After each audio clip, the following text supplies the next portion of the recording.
소방공무원 수험생 여러분 안녕하십니까? 소방관계법규 강의를 담당하고 있는 이종우라고 합니다. 자, 저 이번 시간에 이제 뒤쪽에 소화설비 설치 기준 해서 이제 한번 보기로 했었죠. 자, 시험 문제가 지난번에 여기가 처음 나왔어요. 원래 이 설치 기준이 잘 안 나왔었는데 지난번 이제 기출에 나왔기 때문에 이 소화설비의 앞쪽에 능력 단위보다는 이 설치 기준을 정리를 합시다. 그러니까 능력 단위 기준 같은 경우도 제가 이제 뒤쪽에 갔을 때 이제 문제나 이런 걸로 제가 구성을 해드린다라고 했잖아요. 근데 그거보다 이 소화설비 설치 기준을 조금 정확하게 암기를 좀 부탁을 드리도록 하겠습니다. 자, 그럼 소화설비를 내가 어떻게 설치할 거냐? 불 끄는 설비. 자, 근데 그 안에 뭐가 있대요? 전기 설비가 있대요. 전기 설비.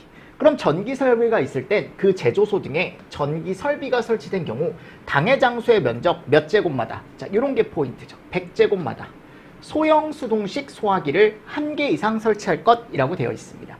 자, 전기 설비는 100제곱입니다. 아셨죠? 그래서 이거 잘 보시고, 자, 그래서 소형 수동식 소화기 대형 아닙니다. 자, 소요 단위 및 능력 단위. 그러니까 내가 여기다가 소형 수동식 소화기를 이제 설치할 때 여기 소요 단위, 소화설비의 설치 대상이 되는 건축물 그 밖의 공작물의 규모 또는 위험물의 양의 기준 단위라고 되어 있고, 능력 단위라는 건 1의 소요 단위에 대응하는 소화설비의 소화 능력의 기준 단위라고 나와 있습니다. 그럼 지금 여기 갔을 때요, 소요 단위라는 걸 이제 계산을 한대요. 그러니까 소요 단위는 뭐다? 그 설치 대상에 따라 규모나 위험물의 양에 따라 우리가 이제 소요 단위라는 걸 이제 계산을 하는데, 그 소요 단위 계산 방법은 다음 기준에 따를 것이라고 되어 있습니다. 그럼 여기 가보면 뭐라고 되어 있냐면, 제조소나 취급소의 건축물은 외벽이 내화 구조인 건 연면적 몇 제곱마다 100제곱을 1소요 단위로 하래요. 외벽이 내화 구조가 아닌 것은 50제곱을 1소요 단위로 해줘라 라고 되어 있습니다. 맞습니까? 그래서 여기 소요 단위 계산 방법 같은 경우는 일단 여러분들 뭐라고 생각하시면 되냐면, 아니 소요 단위는요, 뭐 예를 들어 제조소래요. 자, 그럼 연면적이 뭐 예를 들어 500이래요. 500. 그럼 이 제조소 안에는 우리가 몇 소요 단위가 필요한 거냐면 100으로 나눠서, 맞습니까? 5소요 단위가 필요한 거고, 그럼 내가 만일 능력 단위를 가진 소화 설비를 설치를 한다라고 한다면, 뭐 예를 들어 능력 단위 뭐 3짜리래요. 그럼 내가 여기가 소요되는 단위 5소요 단위니까 여기 능력 단위 3단위짜리를 설치할 거면 몇 개? 2개. 이런 식으로 이제 개수를 산정할 때 사용을 할 수가 있을 겁니다. 맞죠? 그래서 100의 내화 구조가 아닌 건 50 이렇게 나와 있죠. 맞죠, 여러분들? 자, 이번에는 제취 따로 나와 있고 이제 저장소 나와 있죠. 외벽이 내화 구조인 건 150. 외벽이 내화 구조가 아니면 75. 그러니까 지금 딱 보니까 내화 구조면 기본적으로 100에 150 들어가 있고, 내화 구조가 아닌 것 같은 경우는 곱하기 2분의 1 기준으로 다 들어가 있네요. 그죠? 곱하기 2분의 1. 그리고 여기 가보면 제조소 등의 5개에 설치된 공작물은 외벽이 내화 구조인 것으로 간주하고, 공작물의 최대 수평 투영 면적을 연면적으로 간주하여 1, 2의 규정에 의해 소요 단위를 산정을 해라. 읽어보십시오. 읽어보시고요. 숫자 위주로 보겠습니다. 자, 그리고 세 번째 가볼게요. 네 번째 가보면 이제 뭐가 나오냐면, 위험물은 지정 수량의 10배를 1소요 단위로 할 것이라고 나와 있습니다. 됐죠? 그래서 위험물 배수에 따라도 소요 단위를 산정을 해라 라고 나와 있어요. 이 소요 단위 계산 방법 같은 경우도 뭐 시험 문제가 나올 수는 있지만, 요 계산 방법보다는 일단은 아까 나왔던 그 전기 있죠? 전기. 우리가 앞에 가보면 요거 보면 요거 잘 보시고요. 그리고 소요 단위 계산 방법도 한 번씩은 여러분들이 읽어보실 필요가 있을 것 같습니다. 됐나요? 그래서 요거 잘 정리를 좀 해두시고, 요번에 요 소요 단위를 알아야 풀 수 있는 문제가 나왔지만 얘보다는 저는 요 큰 게 더 중요하다라고 생각을 하거든요. 일단은 요게 이번에 시험 문제가 나왔습니다. 자, 그리고 소화설비 능력 단위라고 나와 있어요. 그럼 능력 단위는 이거야, 여러분들. 내가 예를 들어 여기 갔을 때 수동식 소화기는요, 어차피 소화기를 사면 그 안에 뭐가 적혀 있어요? 능력 단위가 적혀 있습니다. 근데 대부분의 소화기의 능력 단위가 다 3능력 단위야. 3능력 단위. 그래서 내가 만일 어떤 위험물 제조소 등에 아까 얘기했죠, 소요 단위가 나왔으면 그 소요 단위를 지금 여기 나와 있는 능력 단위로 나눠주게 되면 어떻게 보면 이 소화기의 개수나 이런 것들을 구할 수 있다라고 해서 아까 제가 예를 들어 드렸던 거고, 이번에는 소화기 말고요. 자, 여기 가보면 이런 것들이 나와요. 야, 이거를 여러분들 보세요. 소화 전용 물통이면 8리터.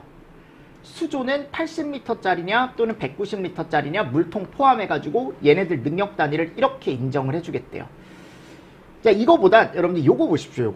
요거 얘가 이전에 소방시설론 쪽에서 한번 말씀을 드렸었는데, 모래가 50리터면 능력 단위 0.5단위, 팽창질석이나 팽창진주 한번 80리터가 있을 때 0.5단위. 근데 지금 160리터이기 때문에 1단위가 된 거죠. 그쵸? 요 정도 체크하실 거면 됐나요? 자, 그리고 옥내 수화전 설비를 내가 만일 제조소 등에 설치할 거다라고 한다면 제조소 등의 건축물의 층마다 자, 호스 접속구까지 수평거리 25m. 동그라미. 이 경우 옥내 수화전은 출입구 부근에 1개. 그리고 수원양. 이 수원양이 여러분들 앞에 일반적인 수원양 구하는 방법하고 조금 다르죠.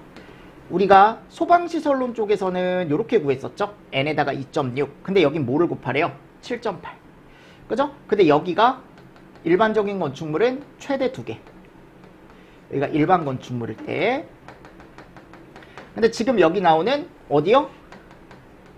제조소 등은 5개까지 들어가고, 맞나요? 7.8이니까 이게 어떻게 보면은 130리터 퍼 미닛에 몇 분 기준? 그렇죠. 60분 기준을 얘기하는 거죠.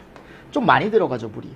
각 층을 기준으로 당해층의 모든 옥내 수화전. 자, 5개에서 동시에 사용할 경우 각 노즐 선단의 방사압이 350kPa 이상일 것, 방수량이 260일 것이라고 나와 있습니다.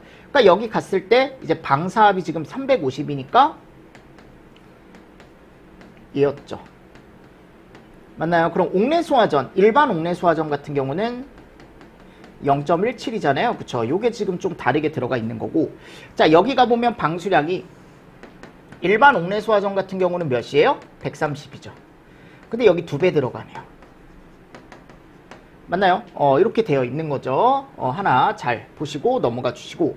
그러니까 어차피 제조소 등도 이렇게 쓰지 말고 그러면 여기를 260으로 쓰시는 게 맞겠네요. 제조소 등이니까. 그리고 얘가 몇 분? 30분. 맞나요? 수원양 구할 때. 수원양 구할 때.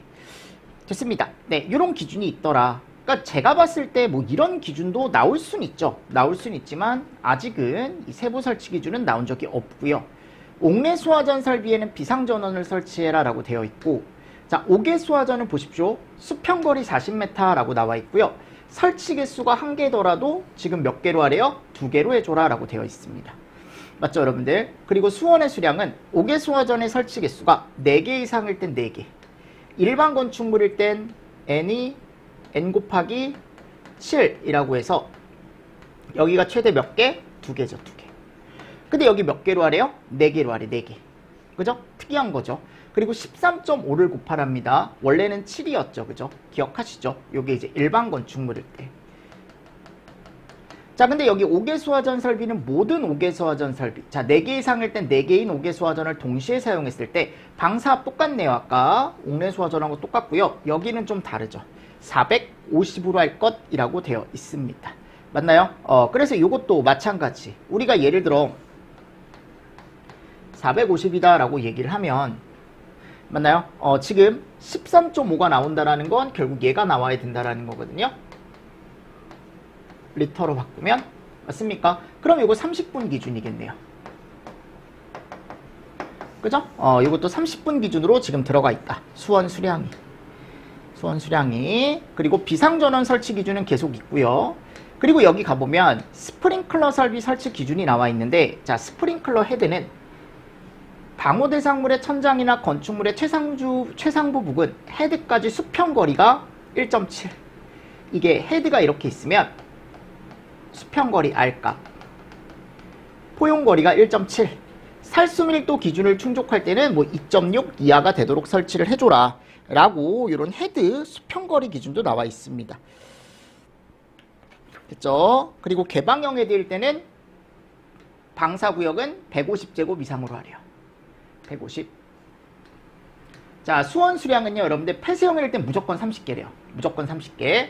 그리고 개방형 헤드를 사용하는 거는 스프링클러 헤드가 가장 많이 설치된 방사구역의 헤드 설치 개수에 2.4를 곱하랍니다. 2.4. 그러니까 이게 계속 30분 기준이에요. 제조소 등은. 이따가 보시면 알겠지만, 자, 스프링클러 설비는 스프링클러 헤드를 동시에 사용했을 때 방사압이 100kPa. 이게 원래 일반 스프링클러는, 일반적인 장소에 설치하는 스프링클러는 얘거든요. 동일하네요. 맞습니까? 동일하고요. 방수량 똑같네요. 80. 여기다 30분. 맞죠, 여러분들? 여기 나와 있습니다. 이렇게. 그러니까 이게 지금 30분 기준으로 들어가 있는 거죠. 그래서 개방형 애들은 여기다가 개방형 애들 설치 개수 적어주고 폐쇄형 애들은 무조건 30개래요. 이런 기준들. 자, 물분무 소화 설비도 지금 쭉 봤을 때요. 뭐 다른 것들은 안 보셔도 되고 여기 가보면 이런 거 150제곱 이상으로 하고 최소한 수원 수량은 물분무 애들을 동시에 사용했을 때 30분, 다 30분이네요. 그래서 이걸 식으로 제가 써드리면 A에다가 20을 곱하래요. 써만 주세요. 그리고 얘가 몇 분이요? 30분. 맞죠? 이런 기준이 들어가 있습니다. 그리고 여기 갔을 때 압력은 0.35로 하래요. 0.35 메가파스칼 또는 350 킬로파스칼 이라고 들어가 있습니다. 비상전원 설치를 해줘라 라고 되어 있고요. 불활성 가스 설치 기준은 뭐 굳이 안 보셔도 될 것 같고요. 그냥 수계 소화 설비 위주로 보십시오. 됐죠? 그리고 대형 수동식 소화기 기준이 따로 있네요. 보행거리 30m. 소형 수동식 소화기는 보행거리 20m. 이 정도 보시고 넘어가 주시면 됩니다. 됐나요? 그리고 앞에 여러분들 할로겐. 이것도 할로젠으로 바뀌었으니까 뭐 이런 거 참고로 좀 보시고요. 됐죠? 자, 됐습니다. 그래서 소화 설비 같은 경우는 일단 수계 위주로 조금 정리를 아까 거기 밑줄 쳐져 있는 내용 있죠? 그걸로 해서 여러분들 나중에 저하고 한 번 더 정리를 좀 해보도록 하겠습니다. 필요하면. 자, 됐습니다. 자, 그리고 두 번째 이제 경보 설비 기준입니다. 경보 설비. 그럼 경보 설비 같은 경우는 제조소등별로 설치하는 경보 설비의 종류라고 해가지고 다 뭐가 들어가 있어요? 일단 자탐이 들어가 있습니다. 그래서 일단 크게 보십시오. 제조소나 일반 취급소, 옥내 저장소, 옥내 탱크 저장소, 그리고 여기 갔을 때 주유 취급소까지 오른쪽에 여러분들 뭐를 설치한대요? 자탐을 설치한대요. 여기에 해당을 하면. 근데 밑에 가보면 여러분들 5개 탱크 저장소가 있습니다. 그래서 제가 작년에도 그랬고 재작년에도 그랬고 요거는 좀 보셔라. 그래서 5개 탱크 저장소에 특수인화물이나 일석유류, 알코올류, 즉 지정수량이 좀 어떤 애들, 작은 애들이 설치가 되게 되면 자, 얘네들을 1000만 리터 이상 저장을 하게 된다? 그럼 두 가지를 설치하는데 탐과 속을 설치한대요. 맞죠, 여러분들? 그리고 1호 내지 4호 내지의 자탐 설비 설치 대상에 해당하지 아니하는 제조소 등 중 10배 이상만 있다고 하더라도 자탐, 비경, 이거 외워야 돼요, 여러분들. 확성, 비방, 요런 애들 중 하나 설치를 해주래요. 맞죠, 여러분들? 그리고 속보는 여기밖에 안 들어가요. 속보는 여기밖에 안 들어갑니다. 됐습니다. 네, 요거 잘 정리를 좀 해주시면 좋을 것 같고. 자, 두 번째 자탐 설비 설치 기준 보겠습니다. 자, 경계구역 나와 있습니다. 이거 일반 설치 기준하고 똑같아요. 소방시설 설치 기준하고 똑같습니다. 둘 이상의 층에 거치지 않게 할 것 다만 하나의 층의 경계 면적이 500제곱 이하이면서 두 개 층에 걸치는 경우거나 또는 계단, 경사로, 승강리, 승강로 그 밖에 이와 유사한 장소에 연기 감지기를 설치하는 경우는 괜찮다. 그리고 이것도 보십시오. 600에 50. 이거 똑같죠? 그죠? 일반 설치 기준하고 똑같죠? 일반 소방시설 설치 기준하고 똑같습니다. 제조소 등이라고 해서 다르지 않습니다. 광전식 불리형 감지기는 또 100m로 하래요. 그러니까 600에 50 정도 알고 계시고요. 제가 주요한 출입구에서 내부 전체가 다 보인다. 주출내일 땐 1000. 맞죠? 이것도 똑같죠? 그리고 여기 보십시오. 지붕 또는 벽의 옥내에 면하는 부분. 지붕이나 또는 벽의 옥내에 면하는 부분에 유효하게 화재 발생을 감지할 수 있도록 설치를 해줘라. 됐습니다. 네. 그래서 우리가 여기 갔을 때 이렇게 안쪽에 면할 수 있는 부분, 내가 봤을 때 보이는 부분에 설치를 해줘라 라고 되어 있고요. 자, 비상전원 설치할 것이라고 나와 있습니다. 자, 그리고 피난 설비 기준 제가 유도등 설치를 해줘야 된다라고 앞에서도 말씀드렸죠. 그래서 여기 가보면 주유 취급소 중 건축물의 2층 이상의 부분을 점포나 휴게 음식점, 전시장 용도로 사용하는 것에 있어서 당해 건축물의 2층 이상으로부터 주유 취급소 부지 밖으로 통하는 출입구와 당해 출입구로 통하는 통로 계단 출입구에 뭐를 설치하래요? 유도등을 설치하래요. 유도등. 옥내 주유 취급소도 사무소 등의 출입구인 피난구와 당해 피난구로 통하는 통로 계단 및 출입구에 유도등을 설치한다. 출입구에 유도등을 설치한다. 유도등에는 비상전원을 설치를 해줘라 라고 나와 있습니다. 맞죠? 그래서 여기 별표가 여러분들 최근에 좀 출제가 많이 됐습니다. 최근에. 그래서 문제에 가보면 이제 요거 한번 볼게요. 위험물 안전관리법 시행규칙상 위험물 제조소 등에 설치하는 경보 설비로 옳지 않은 것은 가스 누설 경보기 없었죠, 그죠? 맞습니까? 그래서 확성 장치라던가 앞에 가보면 비상 방송 설비라던가 또는 비상 경보 설비라던가 이런 것들은 다 설치할 수 있었죠. 근데 여기 갔을 때 가스 누설 경보기는 따로 없었다. 그리고 여기도 마찬가지. 위험물 안전관리법 시행규칙상 설치하는 소방시설 설치에 대한 내용으로 옳지 않은 것은 제조소 등에는 화재 발생 시 소화가 곤란한 정도에 따라 그 소화에 적응성이 있는 소화 설비를 설치하여야 한다. 제조소 등에는 화재 발생 시 거기 가보면 소방공무원이 화재를 진압하거나 인명구조 활동을 할 수 있도록 소화활동 설비를 설치해야 된다라고 했지만 소화활동 설비는 따로 설치하지 않는다라고 제가 틀림없이 말씀을 드렸었고요. 주유 취급소 중 건축물의 2층 이상의 부분을 점포, 휴게, 음식점 또는 전시장의 용도로 사용하는 것에 있어서 옥내 주유 취급소에 피난 설비를 설치를 해줘야 되고 그 중에 유도등을 설치하는 거고요. 지정 수량 10배 이상일 땐 경보 설비 설치를 해줘야죠. 이동 탱크 저장소는 제외라고 제가 앞에서 말씀을 드렸습니다. 맞죠, 여러분들? 그리고 나서 다음 이게 올해 나왔던 문제입니다.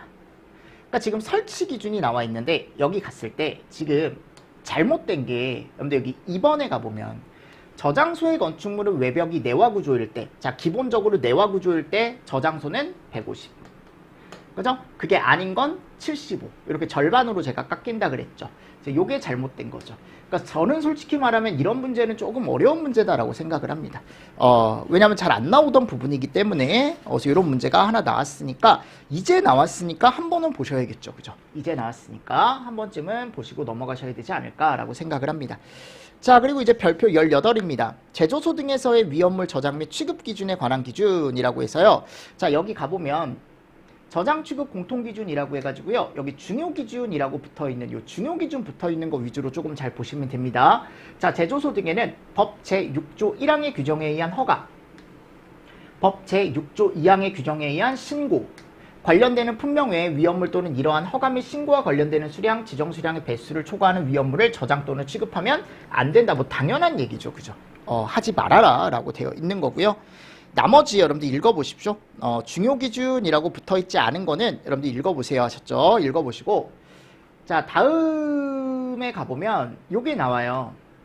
중요기준 공통기준이라고 해가지고 중요기준이 나오는데 요거는 꼭 얘 비워놓고 얘 비워놓고 얘 비워놓고 맞습니까?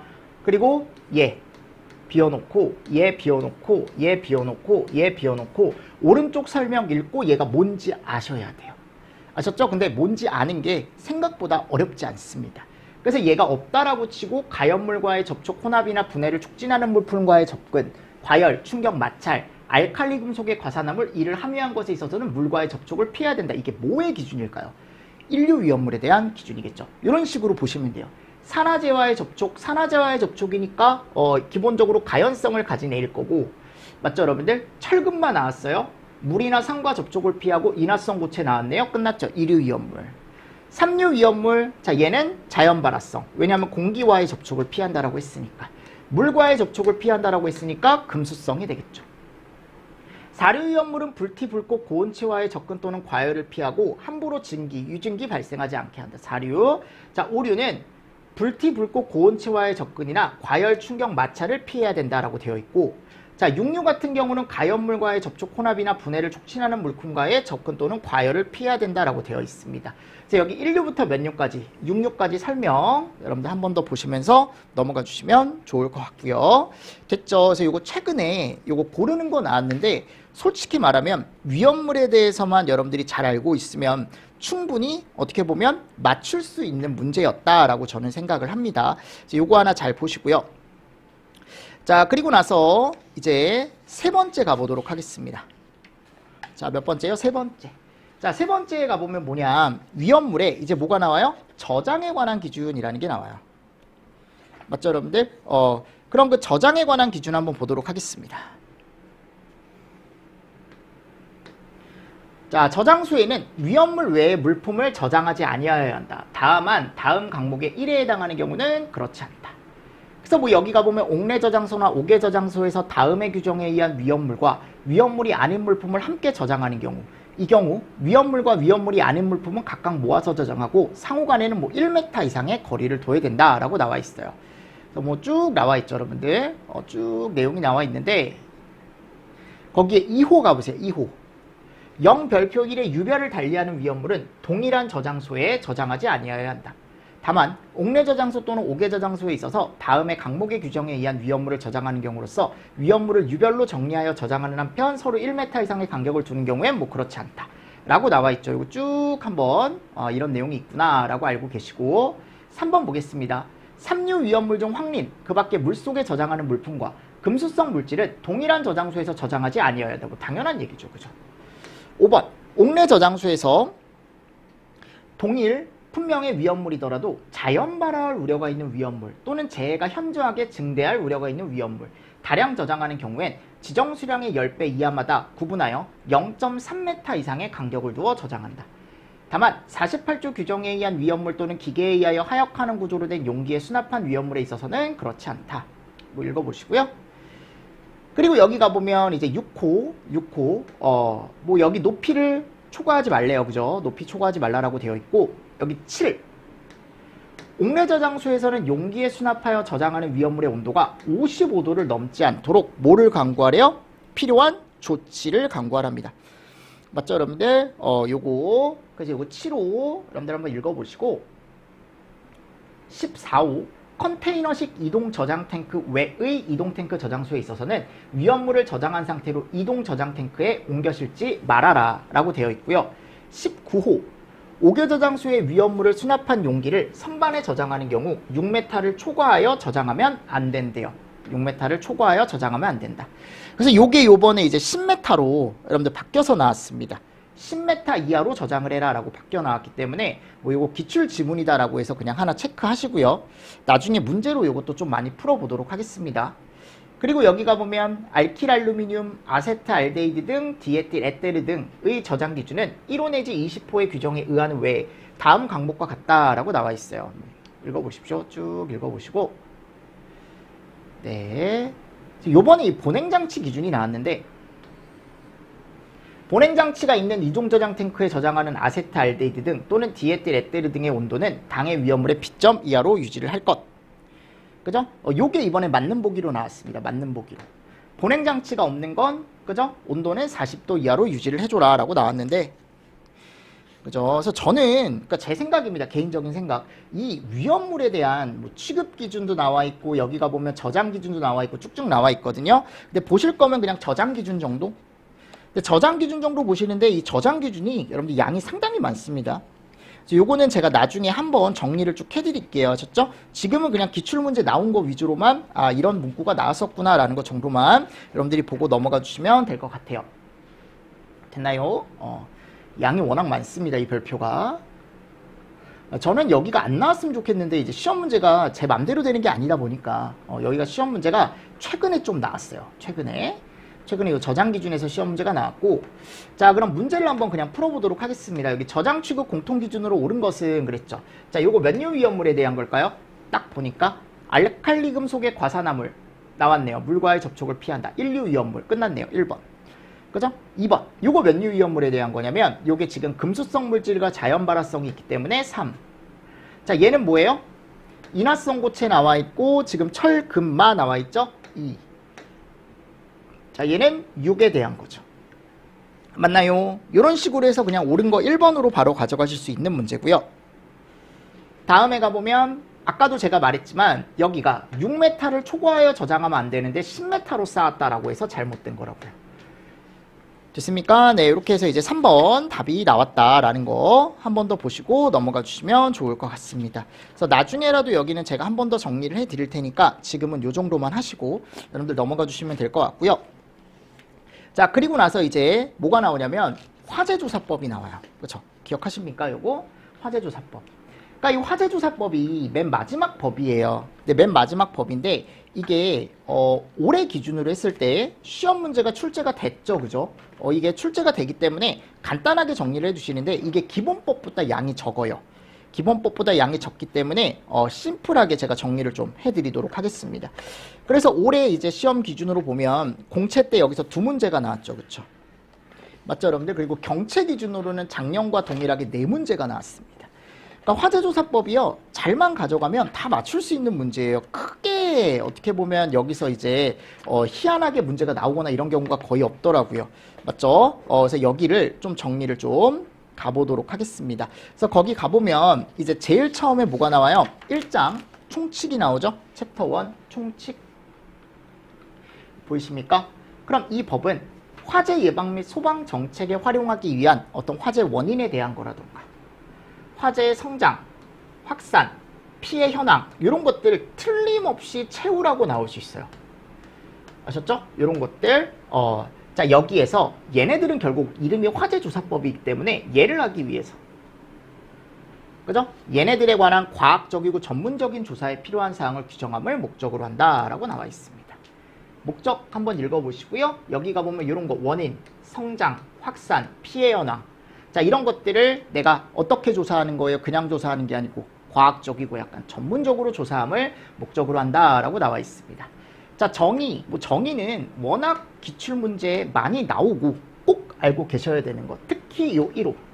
화재란 보시면 사람의 의도에 반하거나 고의 또는 과실에 의하여 발생하는 연소 현상으로서 플러스 맞습니까? 자, 일단 사람의 의도에 반하거나 고의 또는 과실에 의해 발생하는 연소 현상으로서, 자, 뒤에 가보면 이 말이 꼭 붙어야죠. 소화할 필요가 있는, 요거 없는으로 바꿀 수 있다고요. 또는 사람의 의도에 의하여 발생하거나 아예 따로죠. 요 뒤에는 확대된 화학적 폭발 현상. 이걸 또 이렇게 바꿀 수 있겠죠. 맞죠, 여러분들? 네. 그래서 꼭 알고 계십시오. 이거는. 자, 그리고 두 번째, 화재 조사란 누가 한대요? 청본서. 시 안 들어가고요. 됐죠? 화재 원인, 피해, 대응. 이렇게 세 가지가 들어간대요. 원인, 피해, 대응. 자, 얘를 파악하기 위해 자료를 수집하고 관계인한테 질문하고 현장 확인, 감식, 감정, 실험. 요거 여러분들 죄송한데 종류 정도는 암기를 해주셔야 됩니다. 요거 자료 수집, 질문, 현장 확인, 감식, 감정, 실험. 그죠? 자, 그러면 여기서 얘기하는 화재 조사를 수행하는 소방 공무원을 우리가 또 뭐라고 한대요? 조사관이라고 얘기한대요. 화재 조사관이 결국은 화재 조사를 하는 소방 공무원이다 라고 알고 계시면 되고, 요거 제가 나올 수 있다라고 했죠. 관계인 등 소유자, 관리자, 점유자. 당연히 관계인은 들어가 있고, 요거 우리 기본법에서 했었잖아요. 관계인이 누군지. 그 관계인 외에 등에 누가 들어가는지. 신고자. 또 목격자. 그죠? 활동에 관계된 사람. 그래서 소활동이나 또는 인명구조활동이래요. 근데 여기 인명구조활동에는 이것도 포함이랍니다. 유도나 대피 포함. 이거 제외라고 나올 수 있다고. 맞죠, 여러분들? 그래서 활동. 그리고 화재 관련자. 발생하거나 또는 관련이 있는 사람이라고 해서 이런 사람들이 등에 들어간다. 이거 틀림없이 보기에다가 주고 여러분들 옳은 거 찾아라. 또는 이제 보기에다가 주고 옳은 거 골라라. 이렇게 이제 나올 수 있겠죠. 충분히. 꼭 정리를 해 두셔야 됩니다. 전 관계인 등 언제든지 시험 문제 나올 수 있다라고 생각을 합니다. 아셨죠? 그래서 이거 제외로 여러분들 바꿔놓을 수 있다. 국가 등의 책무, 다른 법률과의 관계 뭐 이런 것들 한번 읽어보시고요.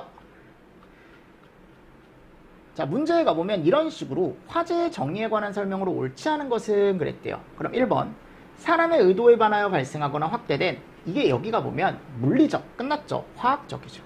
고의 과실 소화할 필요가 있다. 사람의 의도에 반하여 발생한 연소현상이고 소화할 필요가 있다.